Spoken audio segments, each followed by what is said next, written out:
Okay. Okay, day before yesterday. I always hate about these block days, you know. Wednesdays I always say to you guys tomorrow, and it's not tomorrow. I walked by Miss Palmer, she did the same thing, so I was like, yes. Okay, anyways. All right, when I last saw you, we talked about the nature of a salt, all right? And you guys took from the conjugates, determining if a salt was neutral, acidic, or basic, all right? And now we're going to see why it is. And this is called salt hydrolysis.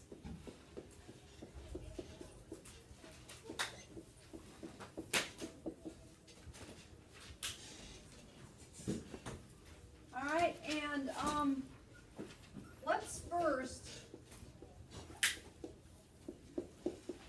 say you've got these beakers. We've got this strong base, so we know in water, in solution over here, is this beaker full of sodium and hydroxide ions, all right? And we have this beaker of this strong acid right next to it, right?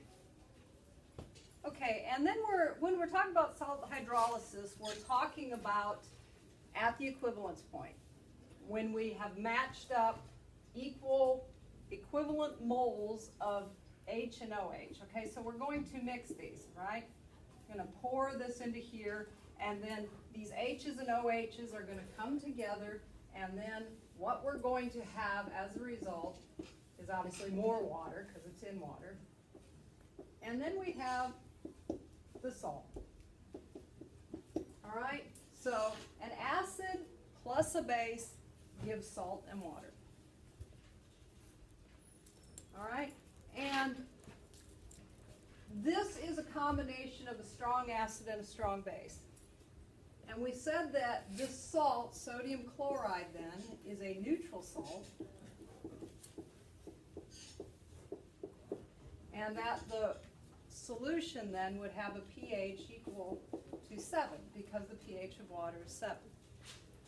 All right, and the reason the salt is neutral is because Na is the weak conjugate acid of a strong base, and Cl is the weak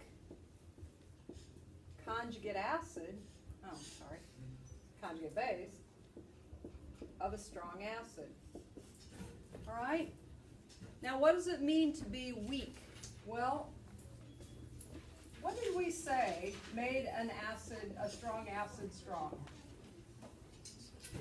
It dissociates completely. For all practical purposes, this is, you can bring it forward. For all practical purposes, this is not reversible, is it? Okay, this completely goes this direction because this is strong. All right, so we always go the direction of strong to weak. These aren't going to reform and form a strong acid. They can't. They are weak. They're just going to sit there. All right?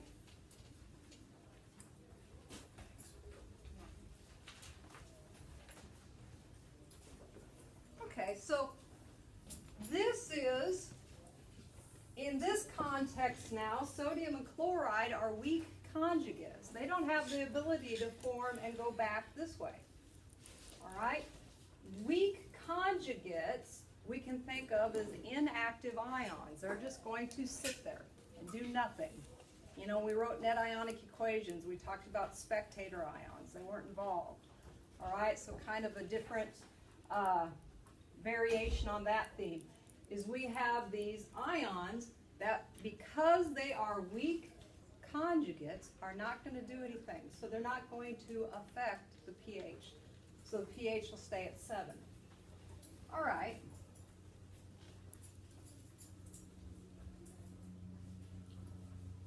But now let's change the acid.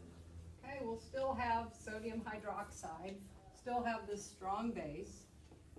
But now let's make this a weak acid. All right, and in this beaker then, when the weak acid is just in water, we said most of it stays in the molecular form, right?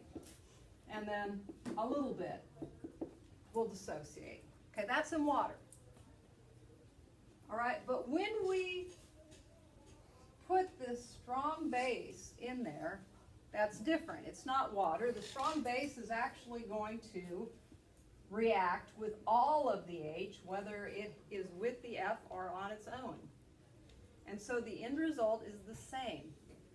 The end result is that we're going to have salt and water. Because an acid and the base will react fully together for reasons we won't get into right now. All right? So we still have salt and water. However, sodium is still the weak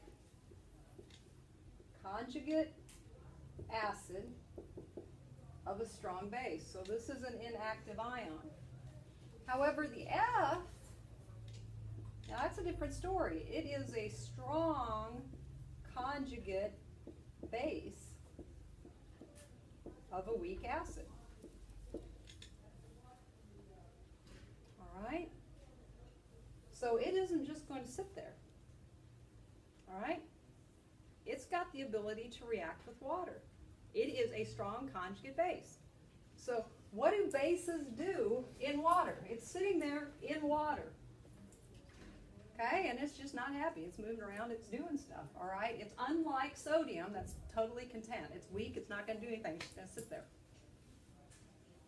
That fluoride is, you know, ADD. It's just not going to sit there. It's got to do something. Well, it's a base. So what do bases do?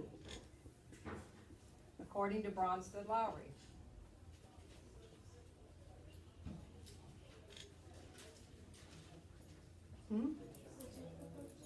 Yeah, well, Bronsted-Lowry. What was the definition of Bronsted-Lowry acid and base? Acceptor, right? Okay, so this is a strong base. So it's going to accept a proton from water. What does that leave? OH. All right, so what happens is this active ion reacts with water and produces OH. What does that do to the pH of the solution? Increases it, makes it more basic. All right, so instead of having salt and water that's neutral with a pH of 7, we now have salt and water with a little bit of hydrolysis going on, not very much, but just enough to what? Tip the balance of that neutrality and make it pH greater than 7. Now, the pH is greater than 7 not because of this. That got totally neutralized by this. The pH is greater than 7 because of this. The strong conjugate base hydrolyzes with water and produces OH. I don't think hydrolyzes is a word. Put it on a document and see if you get the little squiggly red line on there. It won't have any spelling suggestions. It won't have a clue what you were trying to say. Okay. All right? Okay, so this is why it is called a basic salt. So NaF would be a basic salt because of the presence of this strong conjugate base. It's going to react further with the water and produce a little bit of OH. All right? Okay, so now let's look at the other scenario.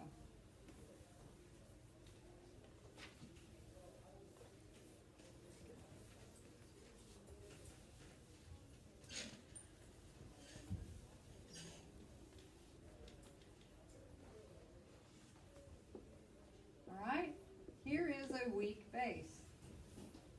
Here is a strong acid.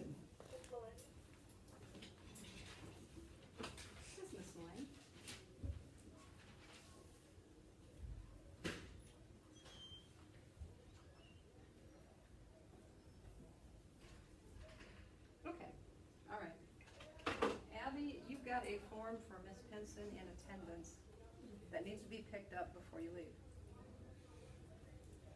Why is it in attendance? Guess we don't have to put that up here. Let's all talk about it. We're getting your decision taking. All right. Okay. This is interesting because, you know, this is one of those amines.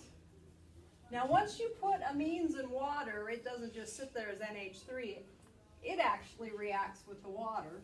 Okay, we got this H2O in here, and we got NH3.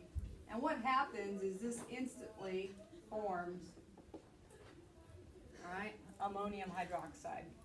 Okay, so that is why it is basic. Okay, you put this in water and it increases the concentration of OH because it will react with water. We put a strong base in water and water just breaks it apart. All right, but this is molecular, so it reacts with water and creates this. All right, but not to a large extent because it's a weak base. So you're going to have a lot of this NH3 in there. All right, and we know that our strong acid is over here. All right, and we add these together. All right, and what happens then is that this OH and this H come together and they form water. All right, till it's completely neutralized, till we have equivalent moles. And then over here, then, the salt that we have left is the NH4 and the Cl. And then we have the water.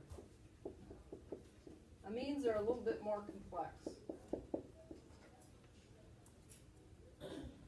All right, because this HCl, then the NH3 will start reacting with the HCl instead of the water. All right, but the NH3 is always pulling a proton off of whatever it can.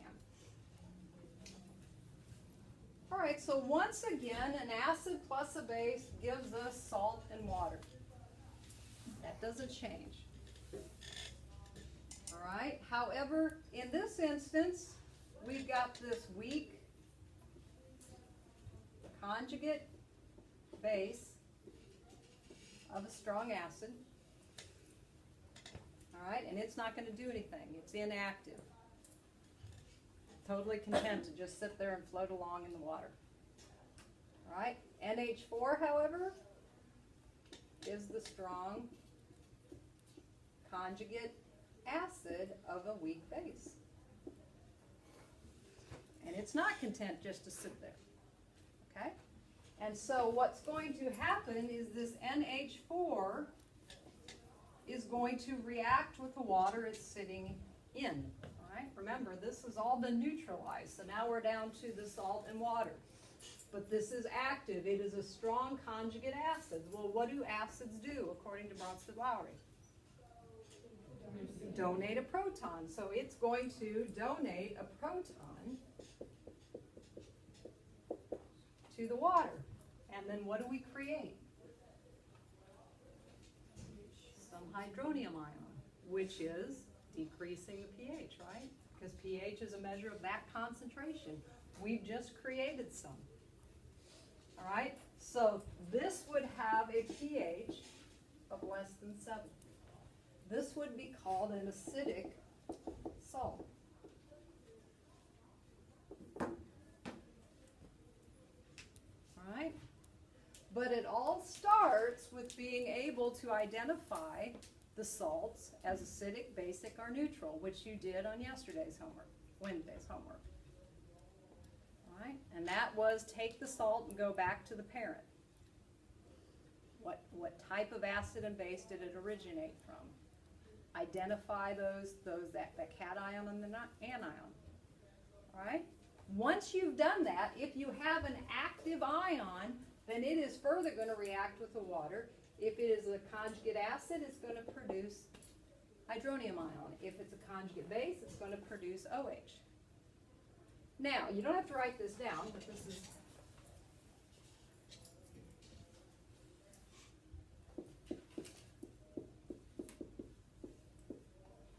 is why we don't worry about the weak-weak combo I told you. Because what's going to happen if I have a weak base with a weak acid? Well, I'm going to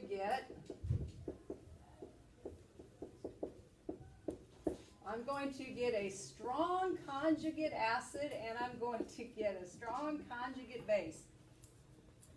So what's going to happen? They duke it out, see who's the stronger. All right? And then how do you know who's the stronger? How do you think you'd know who's the stronger? Whose parent was weaker? Very good. Okay, so, and how would you know who was weaker? You would compare KAs. Because whoever didn't go over as extensively would be weaker. All right? Or you compare the KA to the KB. All right? That is why we don't do weak weeks. Are you happy? You know, remember the other day when I said you don't even want to go there? You don't want to know? Now you know, and don't you wish I would have not told you? All right, anyway, so that is the reason we don't do weak weeks, because it takes a lot more math, and we don't know. Sorry. And I know how you feel about math. No. All right.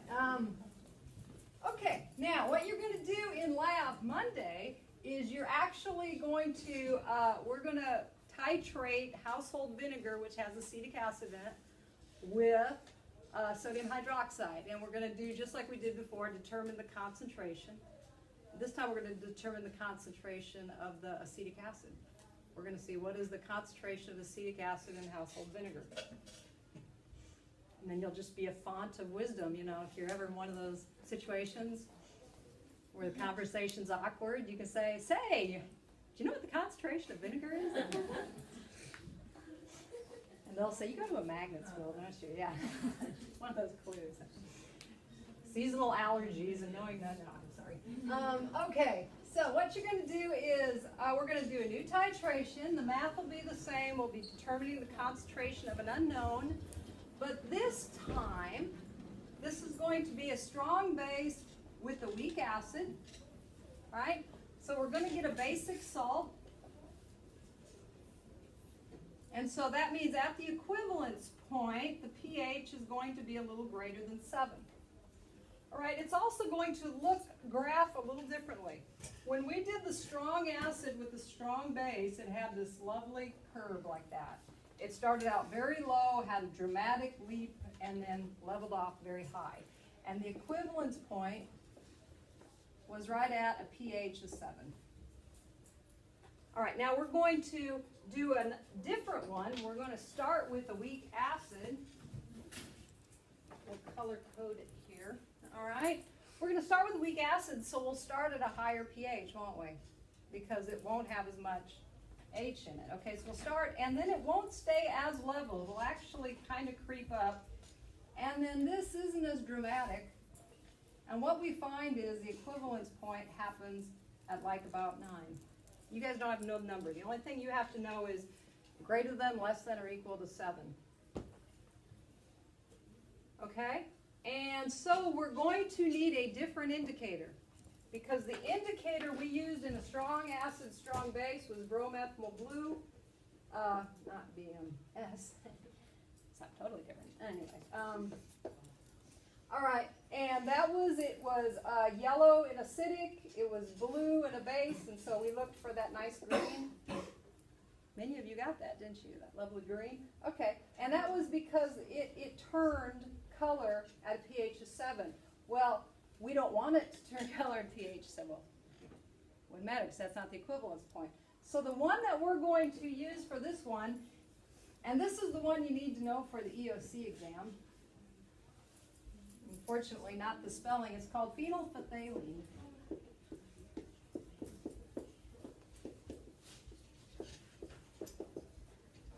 Actually, it's phenolphthalein. I say say help me spell it. All right. Say it phonetically. All right, it's phenolphthalein, and it turns pink in a basic solution. All right, and that's the point you have to know for the EOC. All right, and what you're going to have to know if you're really good or not Okay, it is clear in a acidic solution, and it's hot pink if you go over. So we'll know. We'll just see it from, half across the room. Whoa, they went over, overshot the equivalence point. What you're really hoping for is just a little blush of pink. You can barely see it, all right? And so when you get that pink color, you'll know you've hit that equivalence point, and that equivalence point happens at a pH greater than 7 because of that hydrolysis. All right, so that's what you're going to be doing in class Monday when you get back. Tuesday, we'll have the test, and we're done.